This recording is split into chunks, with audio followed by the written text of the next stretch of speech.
district titles on the line with the playoffs right around the corner. Local high school football teams taking center stage for the final time in October.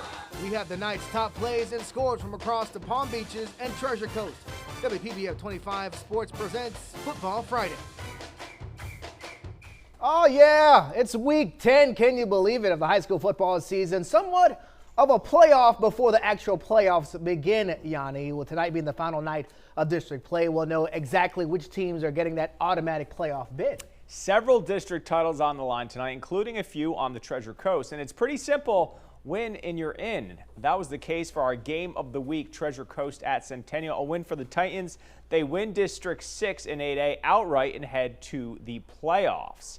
A Centennial win and a possible three-way tie in the district, assuming a Vero Beach victory over Fort Pierce Central. Get it? Eagles with the Shock the World t-shirts. Could they do it? To do so, they'd have to stop Eden James on the direct snap.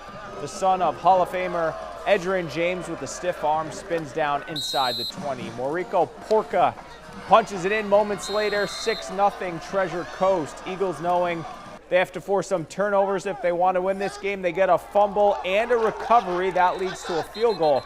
How about a turnover with points attached? Javion Toombs just grabs the football from Porca, says, "Give me that," and he goes the other way. He is gone to the house. Eagles take the 10-6 lead, and they are thinking upset. Maybe they will shock the world, but that's the last time they lead. James just casually runs into the end zone to make it 14-10.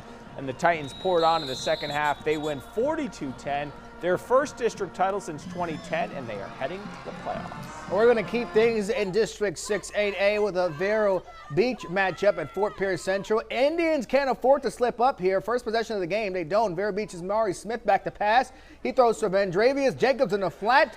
He gets in the end zone, 6-0 after Vero Beach missed extra point. Second quarter now, Vero with the ball again. It's Smith. Throws while on the run to Jacobs again. He gets some help from some blockers. He's in 6 more. It's 20-0.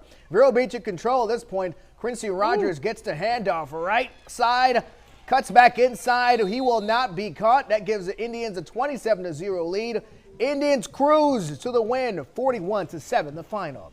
You'll be hard pressed to find another year when the Wellington Bowl meant just this much to both teams. Absolutely. Undefeated Palm Beach Central at Wellington tonight with not only bragging rights, but a District 7 and 8A title and an automatic trip to the playoffs on the line. A Wellington win could create a three-way tie for the district title. Scoreless first quarter we go.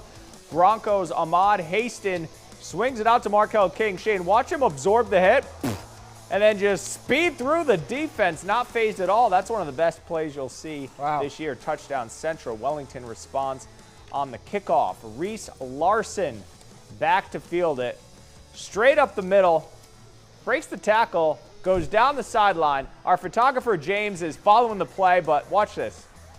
Trampled by an onslaught of Wellington players. We got our earthquake. Who says TV is glamorous. Nice job, James. The two teams exchange TDs, then Central gets sloppy with the football on their own end. Wellington recovers, then an interception from Christian Hayden.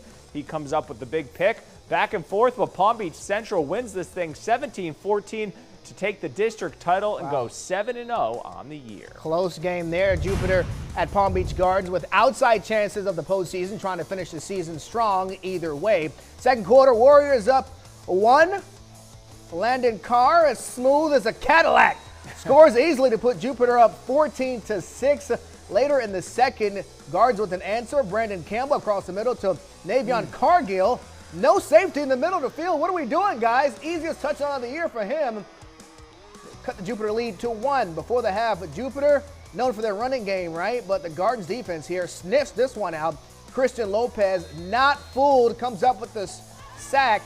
The game goes to overtime, and Palm Beach Gardens holds on to win 28-21. The Benjamin School takes a trip over to the Treasure Coast to try to shut down Jensen Beach when Football Friday returns.